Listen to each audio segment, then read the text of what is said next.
Good morning बच्चों।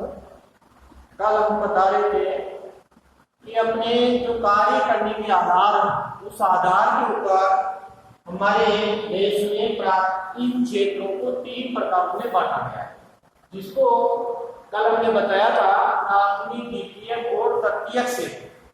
अब इसमें देखिए, जहाँ प्राइमरी, सेकेंडरी और टर्शियरी जो फील्ड दिए गए हैं, जिनको क्षेत्र कहते हैं, इनसे जो सेक्टर दिए गए हैं, जो क्षेत्र कहते हैं, हम आज ये जानेंगे कि प्राथमिक क्षेत्र क्या होता है, प्राथमिक क्षेत्र किसे कहते हैं। प्राथमिक क्षेत्र, इस क्षेत्र में उन गतिविधियों को सम्मिलित किया जाता है जिनमें प्राकृतिक संसाधनों को प्रत्यक्ष रूप से उपयोग में लेकर उसका उत्पादन किया जाता है, और उत्पादन करने को ही हम प्राथमिक क्षेत्र कहते हैं। ये परिभाषा बहुत ही महत्वपूर्ण है, की परिभाषा है। ये कई बार बोर्ड में पूछा गया है कि प्राथमिक क्षेत्र किसे कहते हैं। दूसरी बात, अब इसमें वो उदाहरण के रूप में बताइए कि प्राथमिक क्षेत्र में क्या क्या उदाहरण होते हैं। तो आप जैसे बच्चों बुक लीजिए, उस बुक के अंदर विस्तार से इसको बता रखा है। जैसे किसी प्रकार से वर्षा है, सूर्य का प्रकाश है, ये सभी जलवायु पर निर्भर है। और आप सभी भली बात ही जानते हैं, कृषि की जो फसलें हैं, कृषि के जो प्रमुख भूमि से मिलने वाले उत्पाद हैं, वो जैसे मान लो प्राथमिक उत्पाद के रूप में फसल है कपास।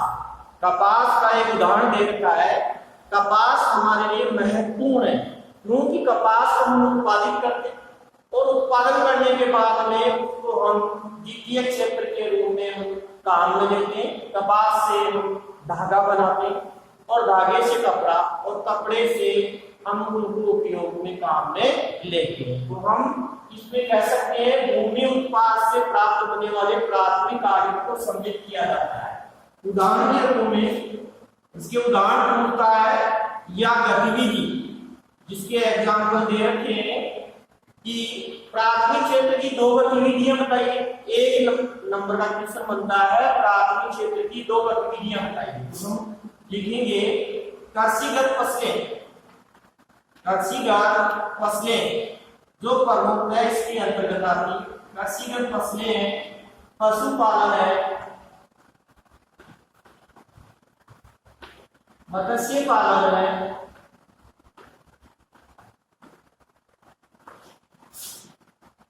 शिकार करना है,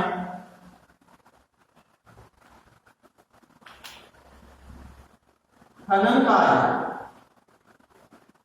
अब देखिए, ये जो कार्य सम्मिलित किए गए हैं, ये सभी कार्य कृषिगत क्रियाओं के अंतर्गत प्राथमिक क्षेत्र के महत्वपूर्ण उदाहरण हैं।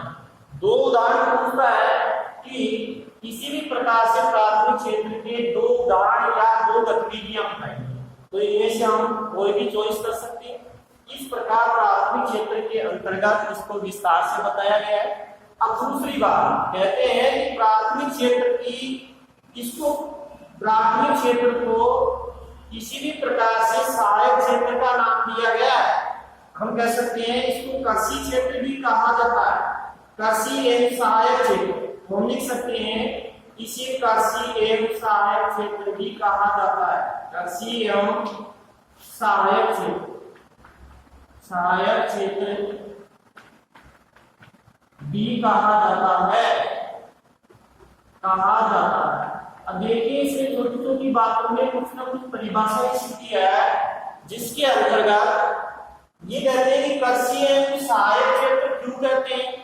तब इसका उत्तर देना बहुत ही मुश्किल पड़ता है, तो हम इसको परिभाषित रूप में कह सकते हैं कि कृषि एवं सहायक क्षेत्र इसलिए कहते हैं क्योंकि इसमें सारी कृषि की गतिविधियों को सम्मिलित किया जाता है। और दूसरी बात, ये सहायक इसलिए है क्योंकि ये द्वितीयक और तृतीयक में भी हमें कच्चे माल के रूप में उद्योगों में उपलब्ध करवाता है कच्चा माल। इस कारण से हम इसको कृषि एवं सहायक क्षेत्र दोनों कहते हैं। विस्तार से आप किताब में विस्तारित किया गया है, उसमें भली बात भी जान सकते हैं। लेकिन ये जो प्रश्न बनता है, जो लगाई की गई है, कृषि एवं सहायक क्षेत्र क्यों कहते हैं, क्योंकि इसमें कृषिगत क्रियाएं और इससे मिलने वाला जो उत्पाद है, जो उत्पादन करते हैं, वो द्वितीयक और तृतीयक में सहायता पहुंचाता है। इस कारण से इसको प्राथमिक और द्वितीयक क्षेत्र कहते हैं। दूसरी बात कि हमारे देश में आज आंकड़न लगाया गया है सबसे अधिक रोजगार देने वाला क्षेत्र है। हम ये देख सकते हैं यह क्षेत्र भारत में सबसे अधिक रोजगार देता है। यह क्षेत्र भारत में सबसे अधिक रोजगार प्रदान करता है, अधिक रोजगार देता है। क्योंकि हम जानते हैं आजादी के समय, जब देश हमारा आजाद हुआ था, आजादी के समय 72% लोग काम करते थे, 72%। और वर्तमान में देखा जाए, कहते हैं कि वर्तमान में 50% लोग काम करते हैं, या लगभग 50% लोग इसमें काम करते हैं। तो हम पहले लगभग लिख सकते हैं, लगभग 50% लोग काम करते हैं। अतः से सबसे अधिक रोजगार देने वाला क्षेत्र कहा जाता है। सबसे अधिक प्रश्न ये बनता है, सबसे अधिक रोजगार देने वाला क्षेत्र है, साधारण सा उत्तर है प्राथमिक क्षेत्र। दूसरी बात ये कहते हैं देश की जीडीपी। आप जानते हो देश की जीडीपी के बारे में आपको पहले ही बताया गया है। जीडीपी ग्रोथ डेवलपमेंट प्रोडक्ट, राष्ट्रीय आय के भी नाम नहीं, राष्ट्रीय आय के भी नामों में जीडीपी है। क्वेश्चन ये भी बन सकता है कि राष्ट्रीय आय में कितनी हिस्सेदारी देता है, या जीडीपी में कितनी हिस्सेदारी ये देता है। तो देश की जीडीपी में ये है, देश की जीडीपी में इसकी आय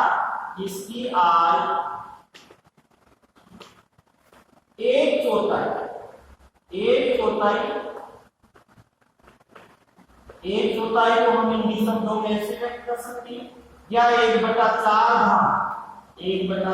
भाग देता है। और 1/4 भाग की आप जानते हो, या 25% आमदनी देता है, 25% आमदनी देता है। कौन सा क्षेत्र? प्राथमिक क्षेत्र। अब देखिए ये हमारे देश में कितनी हिस्सेदारी देता है प्राथमिक क्षेत्र? केवल 25%। ये 25% हमारी देश की राष्ट्रीय आय में सहायता पहुंचाता है। दूसरी बात कि हमारे देश में इसको अधिक कृषि प्रधान देश है। कृषि प्रधान देश होने के कारण ये हमारे देश को 25% आमदनी नहीं दे पाता। तो ये तो साधारणतः इसमें मुख्य मुख्य बातें दी गई है। इसकी गतिविधियों के दो उदाहरण कृषि एवं सहायक क्षेत्र कहते हैं। प्राथमिक क्षेत्र का दूसरा नाम कृषि एवं सहायक क्षेत्र है। क्यों कहते हैं? क्योंकि इसमें कृषि कार्य होते हैं और द्वितीय और तृतीय में सहायता पहुंचाते हैं। तो आप लिख सकते हैं इसमें कि क्यों कहा जाता है। जैसे मैं क्वेश्चन लगाता हूँ, ये क्वेश्चन मार्क लिख दिया मैंने, कृषि एवं सहायक क्षेत्र क्यों कहते हैं? सहायक क्षेत्र क्यों कहते हैं? तो आप प्रश्न को इसको आंसर में लिख सकते हैं, क्योंकि इसमें कृषि क्रियाओं को सम्मिलित किया जाता है।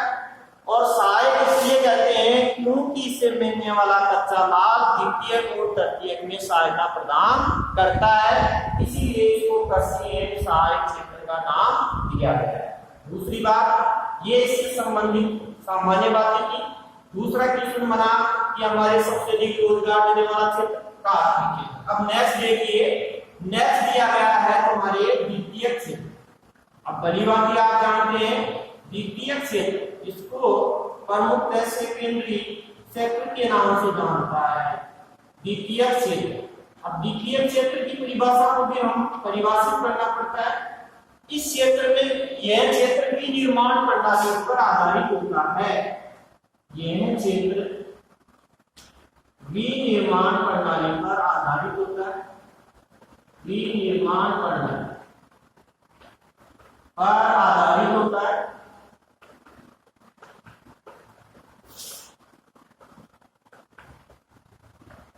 अब सब बड़ी बात जानते हैं, यह क्षेत्र विनिर्माण प्रणाली पर आधारित होता है। अब विनिर्माण क्या चीज होती है? मुख्य बात आती है विनिर्माण प्रणाली। ये भी एक अपने आप में परिभाषित है विनिर्माण। इसे कहते हैं विनिर्माण। तो विनिर्माण को हम लिखेंगे पॉइंट बना करके विनिर्माण प्रणाली। इसको हम परिभाषित करने के लिए जहां कच्चे माल से पक्का माल तैयार किया जाता है, जिससे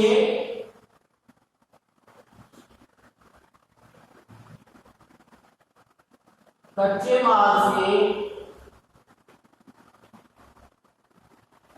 पक्का माल तैयार किया जाता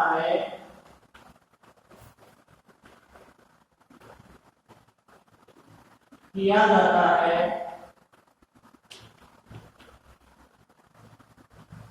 उसे विनिर्माण प्रणाली कहते हैं।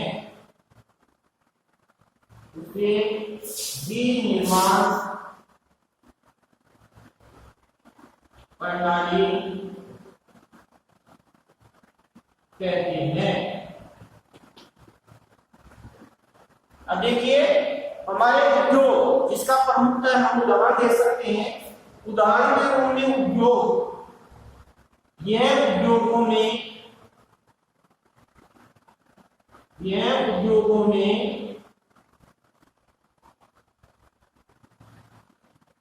विनिर्माण प्रणाली होती है। विनिर्माण प्रणाली होती है क्योंकि उद्योगों में ही कच्चे माल के द्वारा पक्का माल तैयार किया जाता है और हम इसको उपयोग में लेते हैं, जिसको प्रमुख है विनिर्माण प्रणाली कहते हैं। विनिर्माण प्रणाली के साथ ही हमें यह जानना है कि हमारे यहाँ प्रमुख है इस क्षेत्र को औद्योगिक क्षेत्र के नाम से भी जाना जाता है।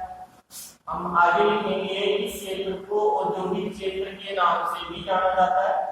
आप इसको जूम करके लिख सकते हो और नेक्स्ट में इसको आगे लिख रहा हूं, जो आप इसको नोट्स में कीजिए। कोई भी बच्चा ये न समझे कि बाद में हमारे को ये कोर्स जो है करना नहीं पड़ेगा। हमें आपको इस कार्य को करेंगे तो कार्य इजी हो जाएगा। बोर्ड का जो सिलेबस है बहुत बड़ा है, इस कारण से आप जैसे पढ़ रहे हो उनको आप लिखते रहिए और लर्न करते रहिए। किसी को पूछने की आवश्यकता नहीं है कि इसको नोट्स बनाना है या नहीं बनाना है। इसका नोट्स बनाना बहुत अच्छी तरीके से तैयारी करनी है ताकि आपकी बोर्ड क्लास में अच्छी प्रतिशत बने। दूसरी नेक्स्ट बात लिख रहा हूं मैं कि इसे औद्योगिक क्षेत्र भी कहते हैं। इसे औद्योगिक क्षेत्र भी कहा जाता है। अब देखिए इसे औद्योगिक क्षेत्र भी कहा जाता है। क्यों कहा जाता है बता दिए कि ये हमें अधिक से अधिक कार्य उद्योगों में ही होते हैं। इसे औद्योगिक क्षेत्र भी कहा जाता है। अब देखिए ये जो उद्योग है ये हमारे देश की राष्ट्रीय आय है, जिसको हम कहते हैं जीडीपी। तो इसका जीडीपी में 25% आमदनी देता है। या हम ये लिख सकते हैं यह क्षेत्र देश की जीडीपी में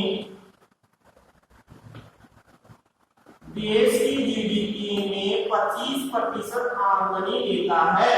25% आमदनी या हिस्सेदारी हम लिख सकते हैं 25% आमदनी देता है देश की राष्ट्रीय आय। देखिए राष्ट्रीय आय के ही तीन रूप है, जिसको हमने जीडीपी कहा है, ग्रोथ डेवलपमेंट प्रोडक्ट, जिसको हम सहव्यय भी कह सकते हैं। मैं यहाँ ये भी लिख सकता हूँ सहव्यय। इसका पूरा नाम है सकल घरेलू उत्पाद, जिसमें 25% आमदनी बताई गई है। बहुत ही महत्वपूर्ण है। दूसरी बात यह आती है कि इसके उदाहरण, जैसे हमने प्राथमिक क्षेत्र के उदाहरण पढ़े हैं, जैसे इनके उदाहरणों का होना बहुत ही आवश्यक है। वरना हम इसको पूरी तरह से समझ नहीं पाते हैं। तो देखिए मैं इसके उदाहरण लिख रहा हूँ।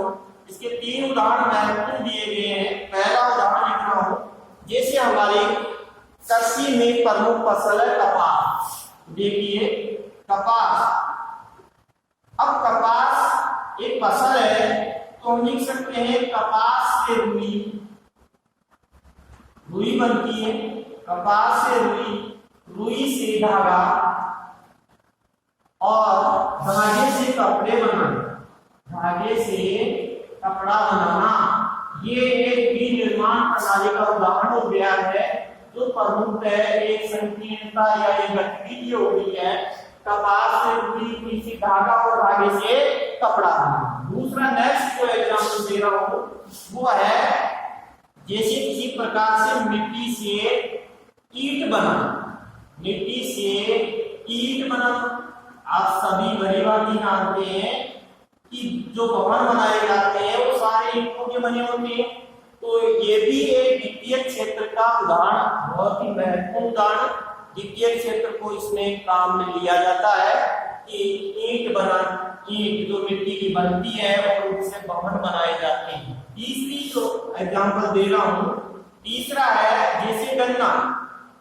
अब देखिए गन्ना, गन्ने से गुड़ व चीनी बनाना, गन्ने से गुड़ व चीनी बनाना।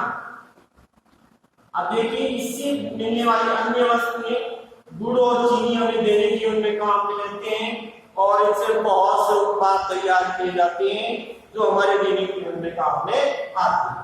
ये इसके 3 उदाहरण हो गए वित्तीय क्षेत्र के, जिनमें से कोई भी 2 उदाहरण हो सकता है 1 नंबर के क्वेश्चन के अंतर्गत कि वित्तीय क्षेत्र की 2 गतिविधियां बताइए या वित्तीय क्षेत्र के 2 उदाहरण बताइए या वित्तीय क्षेत्र की निर्माण प्रणाली पर आधारित है, उदाहरण सहित बताइए। तो हम ये तीनों में से कोई से 2 उदाहरण हमें याद रखने पड़ते हैं। तीसरी देखिए, तीसरी बात जो तीसरा क्षेत्र है पॉइंट नंबर 3 लिखेंगे हम तटीय क्षेत्र।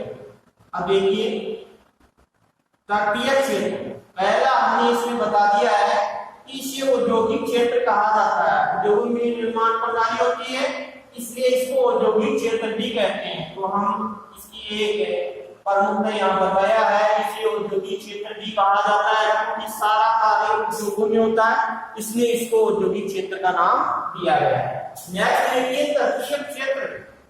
अब देखिए तटीय क्षेत्र, तटीय क्षेत्र को सेवा क्षेत्र भी कहा जाता है, इसे सेवा क्षेत्र भी कहते हैं। तटीय क्षेत्र का नाम दिया गया सेवा क्षेत्र, तो हम लिख सकते हैं इसे सेवा क्षेत्र भी कहते हैं क्योंकि यह हमें सेवाएं प्रदान करता है, इसे सेवा क्षेत्र भी कहा जाता है।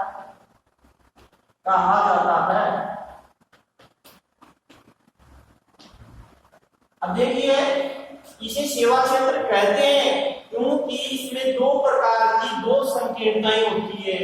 तो हम लिख सकते हैं इसमें 2 सेवाएं, 2 प्रकार की सेवाएं होती है, इसलिए इसमें 2 सेवाएं या संकीर्णताएं होती है जिनके कारण इसको सेवा क्षेत्र का नाम दिया गया है। 2 संकीर्णताएं होती है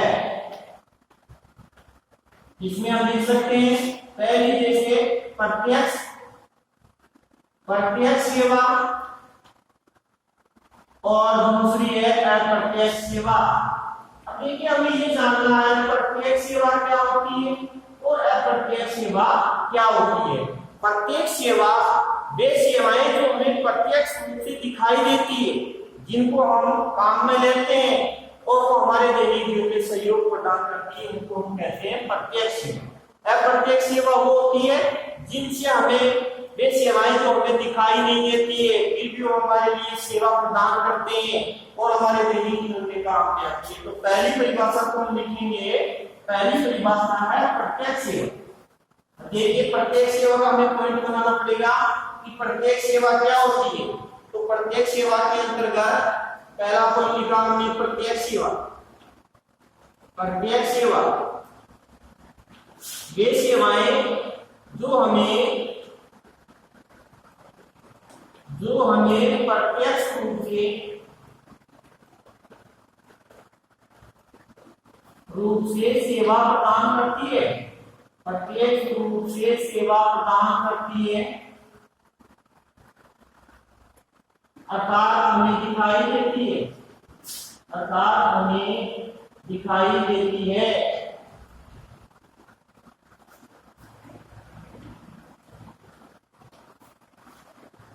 जैसे परिवहन, बैंक, भंडार,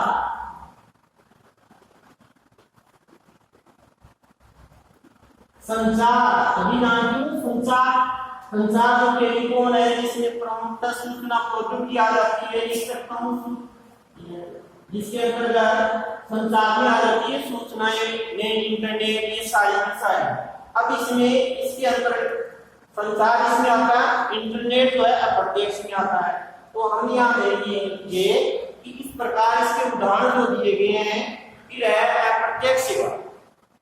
अप्रत्यक्ष सेवा के अंतर्गत दूसरा कोई लिखेंगे, पॉइंट नंबर 2, अप्रत्यक्ष सेवा। अप्रत्यक्ष सेवा वे सेवाएं जिनका कार्य हमें दिखाई नहीं देता है, वे सेवाएं जिनका कार्य हमें दिखाई नहीं देता, हमें वे सेवाएं जिनका कार्य हमें दिखाई नहीं देता, दिखाई नहीं देता, किंतु वो हमें सेवाएं देते हैं, किंतु वो हमें सेवाएं प्रदान करते हैं, प्रदान करते हैं। जैसे शिक्षक, जानते हो अध्यापक, शिक्षक है, डॉक्टर है, वकील है, नाई है, धोबी है, मोची है, ये हमारे समाज को किसी न किसी प्रकार की सेवा प्रदान करते हैं, जिनसे हमारे समाज में इनके कार्य का होना नितांत आवश्यक है। जैसे मान लो एक शिक्षक है, उसका कार्य है पढ़ाना, हमें उसके कार्य को दिखता नहीं है कि वह समाज के लिए क्या करता है। जबकि शिक्षक ये समाज का मार्गदर्शन करता है, उसको सही रास्ते की ओर ले जाता है, जहां उसका जीवन सक्षम बनता है। इस प्रकार हमें ये 2 प्रकार की सेवाएं पढ़नी है। इसी के साथ आज का टॉपिक पूरा होता है, और ये सारा का सारा वर्क आप लिखने के बाद में हमें याद भी करना है। तो आपको याद करना है और पूरी तैयारी के साथ इसको रोजाना लर्न करना है, नोट्स बनाने हैं। इसमें कोई पूछने वाली बात नहीं है, कमेंट्स करने की आवश्यकता ही नहीं पड़ेगी आपको। आप इसको नियमित रूप से पढ़ते रहिए। ठीक है, धन्यवाद।